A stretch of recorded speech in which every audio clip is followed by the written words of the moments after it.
বিএনপির জনপ্রিয়তায় ঈর্ষান্বিত হয়ে একটি রাজনৈতিক মহল পরিকল্পিতভাবে অপপ্রচার চালিয়ে দলের নেতৃবৃন্দের ভাবমর্যাদা ক্ষুণ্ণ করার অপচেষ্টা করছে বলে মন্তব্য করেছেন ঢাকা মহানগর উত্তর ড্যাবের সভাপতি অধ্যাপক সরকার মাহবুব আহমেদ শামীম। বিস্তারিত থাকছে মনিরুল ইসলাম মনিরের তথ্যচিত্রে। শনিবার দুপুরে চাঁদপুরের মতলব দক্ষিণে ছাত্র জনতার গণ অভ্যুত্থানে পুলিশের গুলিতে নিহত ছাত্রদল নেতা শহীদ পাবেলের স্মরণে আয়োজিত শোকসভা ও দোয়া মাহফিলে প্রধান অতিথির বক্তব্যে তিনি এই কথা বলেন।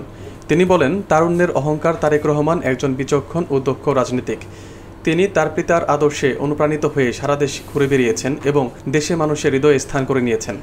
শোকসভায় সভাপতিত্ব করেন বৃহত্তর মতলবের ছাত্রদলের সাবেক সাধারণ সম্পাদক মেজবাউদ্দিন মেজো। এ সময় আরও উপস্থিত ছিলেন চাঁদপুর জেলা বিএনপির সহ মুক্তিযুদ্ধ বিষয়ক সম্পাদক জাকির হোসেন মোল্লা, মতলব দক্ষিণ উপজেলা স্বেচ্ছাসেবক দলের সদস্য সচিব নূরে আলম মিয়াজি, পৌর ছাত্রদলের আহ্বায়ক ইদ্রিস সরকার মুন্না প্রমুখ। অনুষ্ঠান শেষে তারেক রহমানের বিরুদ্ধে ষড়যন্ত্রমূলক মিথ্যাচারের প্রতিবাদে বিক্ষোভ মিছিল অনুষ্ঠিত হয়। মিছিলে নেতৃত্ব দেন অধ্যাপক মাহবুব আহমেদ শামীম।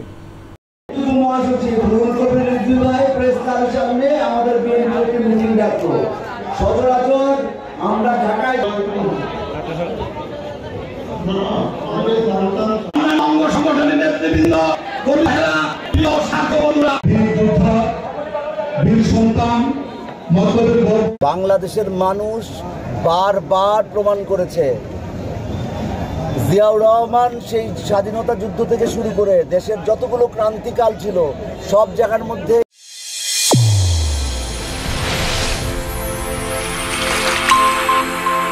চ্যানেল A1 হৃদয়ের স্পন্দন।